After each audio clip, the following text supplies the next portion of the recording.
ইরানের পর গাজাতেও যুদ্ধবিরতির ইঙ্গিত প্রেসিডেন্ট ট্রাম্পের, জানালেন বড় অগ্রগতি হয়েছে, একই তথ্য হামাসের। কি বলছে তারা? ইরানে এক রাতের হামলায় আমেরিকার খরচ $1500 কোটি, যা দিয়ে বানানো যাবে 6টি পদ্মা সেতু। এত অর্থ কেন গচ্ছা দিলেন ট্রাম্প? মার্কিন হামলায় ধ্বংস হয়নি ইরানের পরমাণু কর্মসূচি, দাবি খোদ পেন্টাগন গোয়েন্দাদের। ভুল তথ্য বললেন ট্রাম্প, কোনটি সত্যি? আসসালামু আলাইকুম, দেখছিলেন Bangla vision world news headline.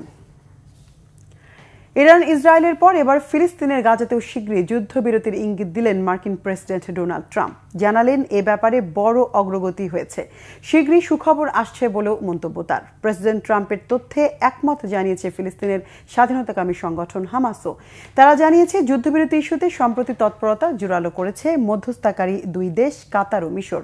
এর আগে বেশ কয়েকবার যুদ্ধবিরতি ইস্যুতে আলোচনা হলেও ইসরায়েল ও হামাসের মতভেদের কারণেই তা ভেস্তে গেছে। এবার কি যুদ্ধবিরতিতে রাজি হবে নেতানিয়াহু সরকার? ইরানের পর গাজাতেও কি শান্তি দেখবে বিশ্ব? রিফাজ জামানের ডেস্ক রিপোর্ট। ইরানের পর এবার ফিলিস্তিনের গাজাতেও আসছে যুদ্ধবিরতি, এমন ইঙ্গিত দিলেন আমেরিকার president Donald Trump. Iran Israel যুদ্ধবিরতি কার্যকরের পরদিন নেটো সম্মেলনে যোগ দিয়ে তিনি জানান এ ব্যাপারে বড় ধরনের অগ্রগতি হয়েছে। গাজায় খুব শিগগিরই শান্তির প্রতিষ্ঠা হবে বলেও আশা প্রকাশ করেন তিনি। ইরানের উপর আমেরিকার হামলায় ইসরায়েলের সাথে দ্রুত যুদ্ধবিরতি কার্যকরে ভূমিকা রেখেছে বলে দাবি করেন প্রেসিডেন্ট ট্রাম্প। প্রশ্ন উঠেছে, ট্রাম্প ইঙ্গিত দিলেও সত্যিই কি গাজায় যুদ্ধবিরতি হবে? ইরানের মতো গাজায় হামলা বন্ধে ইসরায়েলকে কি চাপ দিবেন তিনি?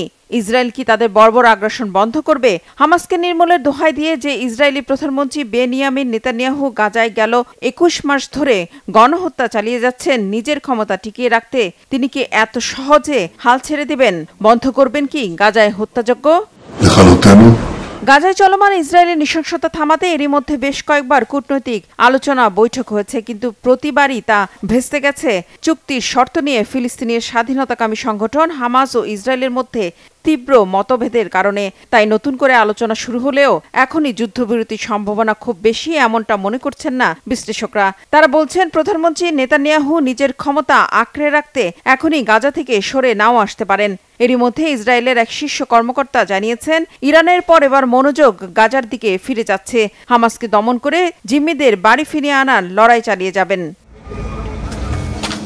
অবশ্য প্রেসিডেন্ট ট্রাম্পের সাথে একমত জানিয়ে যুদ্ধবিরতি আলোচনার জোর তৎপরতা শুরুর খবর দিয়েছে হামাসও। তারা জানিয়েছে যুদ্ধবিরতি কার্যকরে দুই পক্ষকে রাজি করাতে এর মধ্যে চেষ্টা চালিয়ে যাচ্ছে মধ্যস্থতাকারী দুই দেশ কাতার ও মিশর। তবে এ ব্যাপারে নতুন কোনো প্রস্তাব এখনো পায়নি বলে জানিয়েছে হামাস। শেষ পর্যন্ত কবে কার্যকর হবে গাজায় যুদ্ধবিরতি, কবে থামবে ফিলিস্তিনি হত্যা, তা জানতে নির্ভর করতে হবে সময়ের উপর, আমেরিকা পরবর্তীতে কি পদক্ষেপ নেয় তার উপর।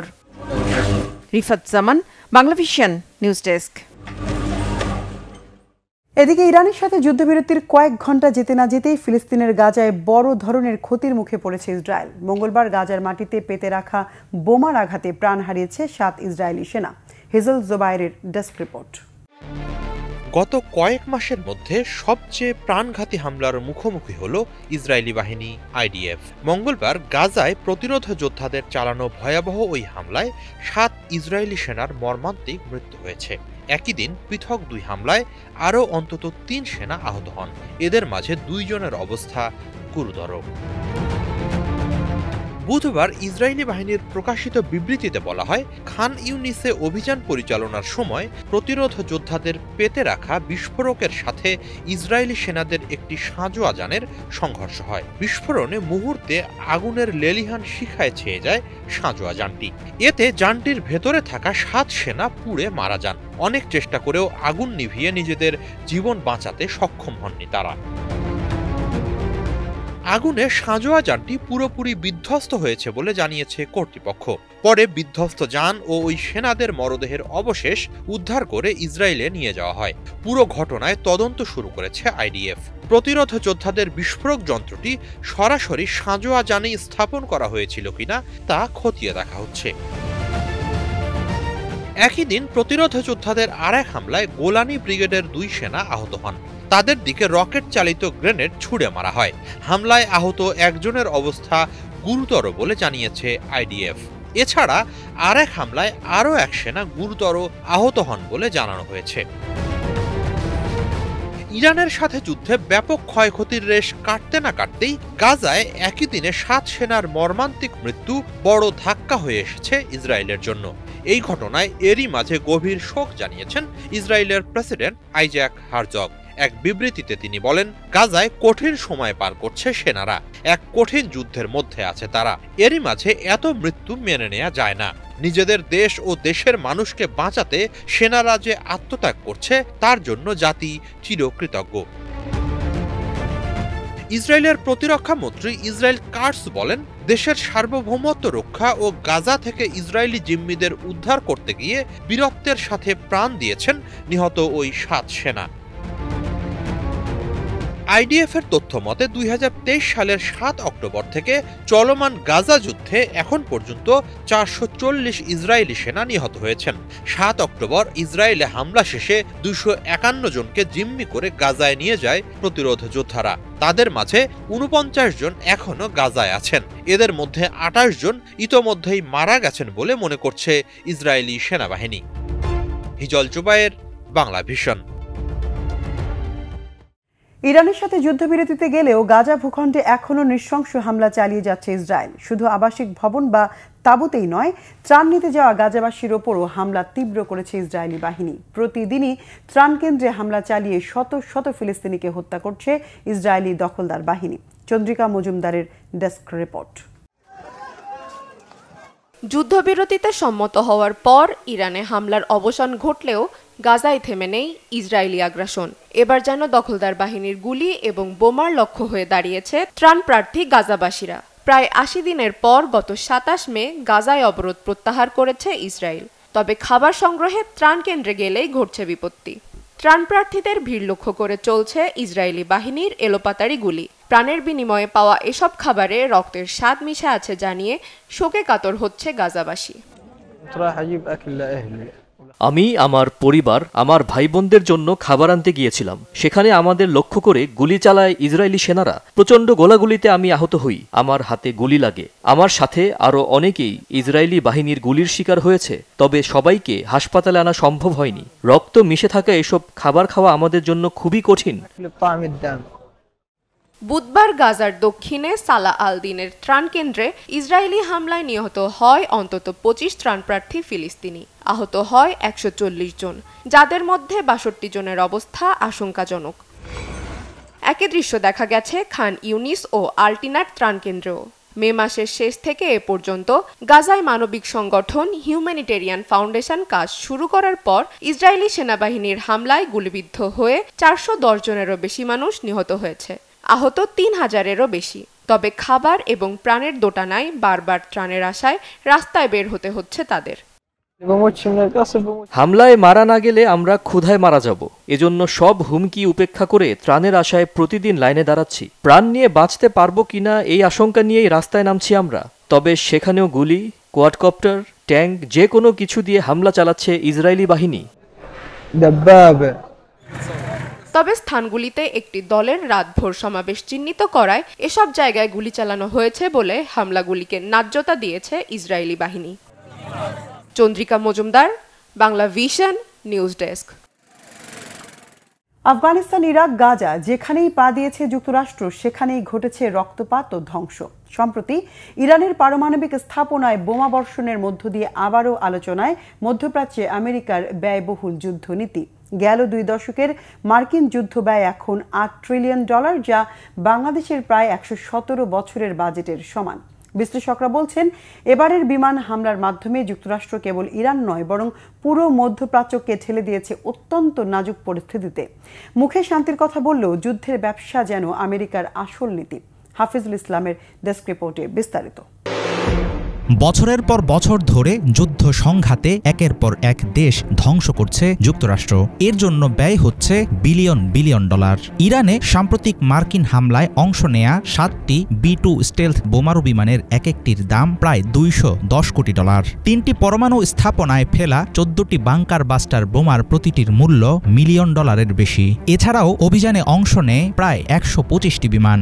মার্কিন জয়েন্ট চিফস অফ স্টাফের বরাতে এসব তথ্য দিয়েছে আল জাজিরা। ইরানে যুক্তরাষ্ট্রের এক রাতের হামলার খরচ দিয়ে বানানো যেত অন্তত 6টি পদ্মা সেতু। অন্যদিকে আমেরিকার গত 2 দশকের যুদ্ধ ব্যয় বর্তমান হিসেবে বাংলাদেশের প্রায় 117 বছরের বাজেটের সমান। মুখে গণতন্ত্র ও শান্তির কথা বলে কেন যুদ্ধের পেছনে এত টাকা ঢালছে যুক্তরাষ্ট্র?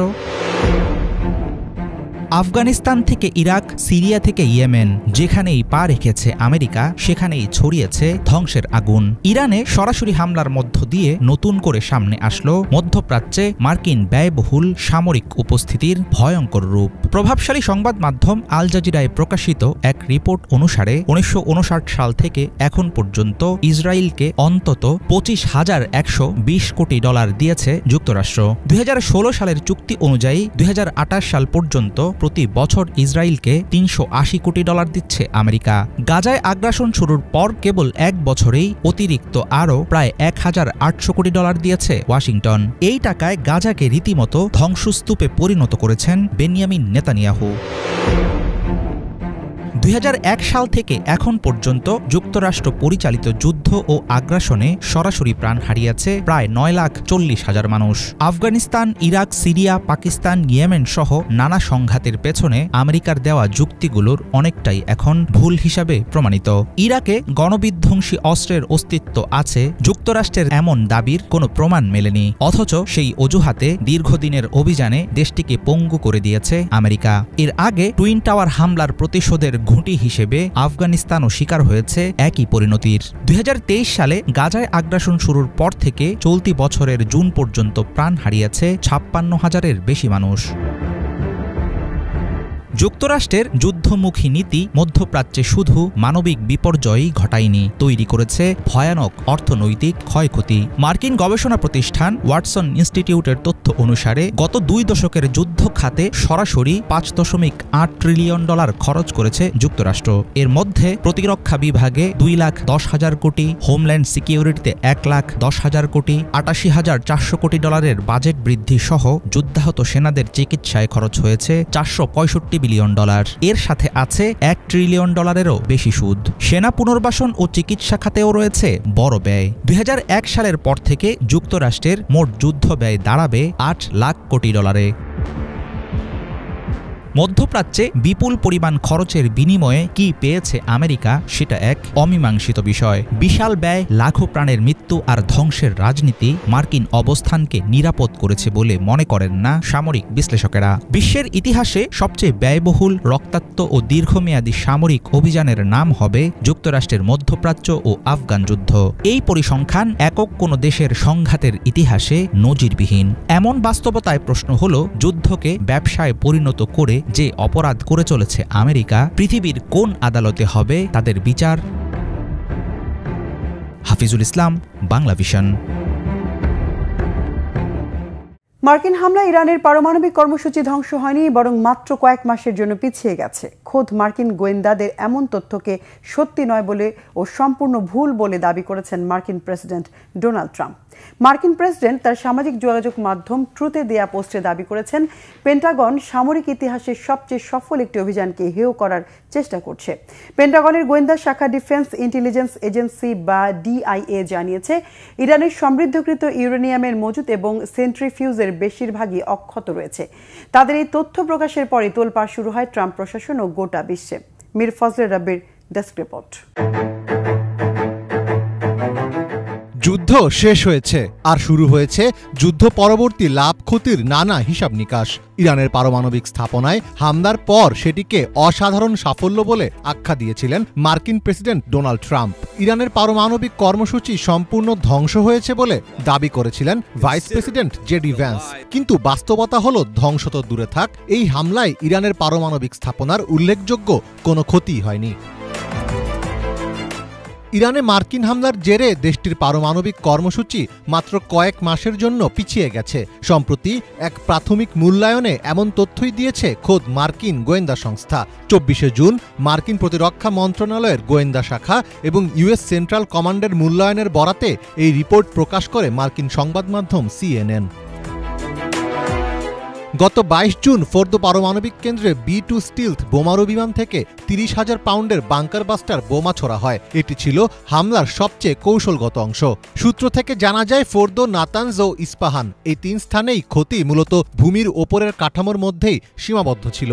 মূল্যায়ন অনুযায়ী ইরানের সমৃদ্ধকৃত ইউরেনিয়ামের মজুদ এবং সেন্ট্রিফিউজের অধিকাংশই অক্ষত রয়েছে, যার মানে যুক্তরাষ্ট্র ইরানের পারমাণবিক অবকাঠামো ধ্বংসে সফল হয়নি, বরং শুধু সাময়িকভাবে পিছিয়েছে। এই মূল্যায়নের সাথে একমত প্রকাশ করছেন বিশ্লেষকরাও। ইরানে মার্কিন হামলার স্যাটেলাইট ইমেজ বিশ্লেষণ করেছেন মিডলবারি ইনস্টিটিউট অব ইন্টারন্যাশনাল স্টাডিজের অস্ত্র বিশেষজ্ঞ ও অধ্যাপক জেফ্রি লুইস। তার মতে হামলার আগে ইরান সম্ভবত তাদের উচ্চমাত্রার সমৃদ্ধ ইউরেনিয়াম সরিয়ে নিয়েছিল। যদি ইরানের পারমাণবিক কার্যক্রম অব্যাহত থাকে তাহলে এই হামলা কৌশলগতভাবে ব্যর্থ হয়েছে বলেই গণ্য হবে।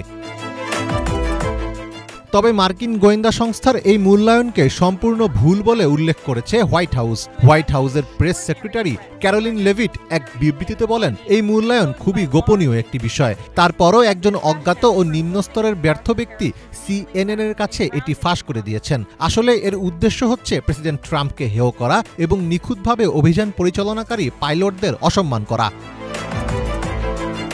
এদিকে ইরানের পারমাণবিক স্থাপনাগুলোতে স্থানীয়ভাবে কিছু তেজস্ক্রিয়তা ও রাসায়নিক নির্গমন দেখা গেছে বলে দাবি করেছে জাতিসংঘের আন্তর্জাতিক আণবিক শক্তি সংস্থা IAEA। তবে সংস্থাটির দাবি, স্থাপনার বাইরের অংশে বিকিরণের মাত্রা বৃদ্ধির কোনো রিপোর্ট তারা পাননি। পরমাণু কার্যক্রম নিয়ে সমস্যা সমাধানের জন্য ইরানের সহযোগিতা চেয়েছেন IAEA প্রধান রাফায়েল গ্রসি। স্যাটেলাইট ছবি এবং বিভিন্ন সূত্রের বরাত দিয়ে আন্তর্জাতিক অনেক গণমাধ্যম জানিয়েছে ইরানের 3টি পরমাণু স্থাপনায় মার্কিন হামলার আগেই সেখান থেকে ইউরেনিয়াম সরিয়ে নেওয়া হয়েছে, যার পরিমাণ প্রায় 400 কেজি। এই পরিমাণ ইউরেনিয়াম 10টি পারমাণবিক অস্ত্র তৈরির জন্য যথেষ্ট। বলা হচ্ছে নিখোঁজ ওই ইউরেনিয়াম 60% সমৃদ্ধ। 90% সমৃদ্ধ হলেই এটি পারমাণবিক অস্ত্রে ব্যবহার করা যাবে। ইসরায়েলি এবং মার্কিন গোয়েন্দা সংস্থার ধারণা, সম্ভবত ছোট বিশেষ বাক্সে ভরে এসব সরঞ্জাম ট্রাকে করে ইস্পাহানের কাছে একটি ভূগর্ভস্থ স্থানে নিয়ে যাওয়া হয়েছিল।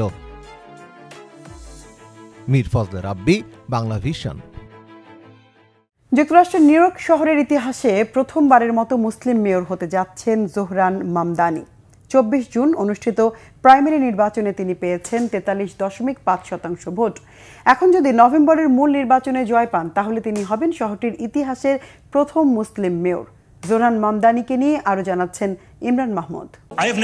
আমেরিকার নিউ ইয়র্ক সিটির ইতিহাসে প্রথমবারের মতো মেয়র হতে যাচ্ছেন একজন মুসলিম ব্যক্তি।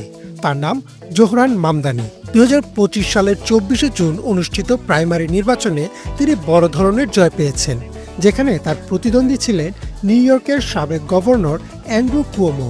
এই জয়ের মধ্য দিয়ে মামদানি শুধু রাজনৈতিকভাবে নয়, সামাজিকভাবেও সূচনা করলেন এক নতুন দিগন্তের। জোহরান মামদানির জন্ম 1991 সালের 18 অক্টোবর আফ্রিকার উগান্ডার কাম্পালায়। তার বাবা ডক্টর মাহমুদ মামদানি একজন বিশিষ্ট অধ্যাপক ও লেখক, যিনি কলোনিয়াল ইতিহাস, আফ্রিকান রাজনীতি ও আন্তর্জাতিক সম্পর্ক নিয়ে দীর্ঘদিন গবেষণা করেছেন। এখনও তিনি অধ্যাপনা করছেন যুক্তরাষ্ট্রের কলম্বিয়া বিশ্ববিদ্যালয়ে। তার মা মীরা নায়ার একজন বিশ্বখ্যাত চলচ্চিত্র নির্মাতা, যিনি মনসুন ওয়েডিং বা দ্য নেমসিকের মতো সফল সিনেমা পরিচালনা করেছেন। মামদানির মা মীরার জন্ম ভারতের দিল্লিতে। মামদানির শৈশবের কিছুদিন কাটিয়েছেন দক্ষিণ আফ্রিকায়। পরে 7 বছর বয়সে তার পরিবার নিউ ইয়র্কে চলে আসে এবং সেখানেই তার বেড়ে ওঠা। নিউ ইয়র্কের একটি স্কুলে পড়াশোনার শুরু। পরবর্তীতে ভর্তি হন ব্রঙ্কস হাই স্কুল অফ সায়েন্সে। মেইনের বোর্ডিং কলেজে পড়াশোনা করে আফ্রিকান স্টাডিজে স্নাতক সম্পন্ন করেন মামদানি। ছাত্রজীবন থেকেই তিনি সামাজিক ন্যায় বিচার ও মানবাধিকারের বিষয় ছিলেন বেশ সরব। পড়াশোনা শেষ করেই তিনি কাজ শুরু করেন একজন হাউজিং কাউন্সিলর হিসেবে, যেখানে তিনি ভাড়াটিয়াদের উচ্ছেদ ঠেকাতে এবং আইনি সহায়তা দিতে কাজ করতেন। আর এই কাজ থেকেই তিনি উপলব্ধি করেন রাজনীতিতে এসে আরো বড় পরিসরে মানুষকে সাহায্য করা যায়। 2020 সালে মামদানি নিউ ইয়র্ক স্টেট অ্যাসেম্বলির 36তম ডিস্ট্রিক্ট থেকে নির্বাচিত হন এবং তখন থেকেই তার পরিচিতি বাড়তে থাকে। তিনি ডেমোক্রেটিক সোশ্যালিস্ট পার্টির একজন সদস্য এবং বিভিন্ন প্রগতিশীল নীতির পক্ষে কথা বলেন। তার দাবিগুলোর মধ্যে ছিল শহরে বাস ফ্রি করা, বাড়ি ভাড়া নিয়ন্ত্রণে আনা, শিশুদের জন্য ফ্রি চাইল্ড কেয়ার এবং শহরের বাজেটে জনগণের সরাসরি অংশগ্রহণ নিশ্চিত করা। জোহরান মামদানিকে সমর্থন দিয়েছেন বার্নি স্যান্ডার্স ও আলেকজান্দ্রিয়া ওকাসিও-কোর্টেজের মতো বহুল পরিচিত নেতারা। এমনকি মামদানি নিজেও অনেক আন্দোলনের সঙ্গে সক্রিয়ভাবে যুক্ত ছিলেন, যেমন ট্যাক্সি চালকদের অধিকার রক্ষা, হেলথ কেয়ার নিয়ে প্রতিবাদ এবং ফ্রি পাবলিক ট্রানজিট বাস্তবায়নের দাবি। ব্যক্তিগত জীবনে তিনি ইসলাম ধর্মের অনুসারী। 2024 সালের ডিসেম্বরে তিনি বিয়ে করেন ব্রুকলিনের সিরিয়ান বংশোদ্ভূত শিল্পী রমা দুয়াজিকে। 2025 সালের জুন মাসে অনুষ্ঠিত ডেমোক্রেটিক প্রাইমারিতে জোহরান 43.5% ভোট পেয়ে বিজয়ী হন। এই নির্বাচনে তিনি শুধু একজন তরুণ প্রার্থী হিসেবে নয়, বরং একজন মুসলিম, অভিবাসী বংশোদ্ভূত এবং সাধারণ মানুষের প্রতিনিধি হিসেবে নিজেদের অবস্থান শক্ত করেন। এখন যদি তিনি নভেম্বরে মূল নির্বাচনে জয় পান, তাহলে মামদানি হবে নিউ ইয়র্ক সিটির ইতিহাসের প্রথম মুসলিম মেয়র। ইমরান মাহমুদ, বাংলা ভিশন। দর্শক, এ ছিল আজকের মতো, সাথে থাকায় ধন্যবাদ।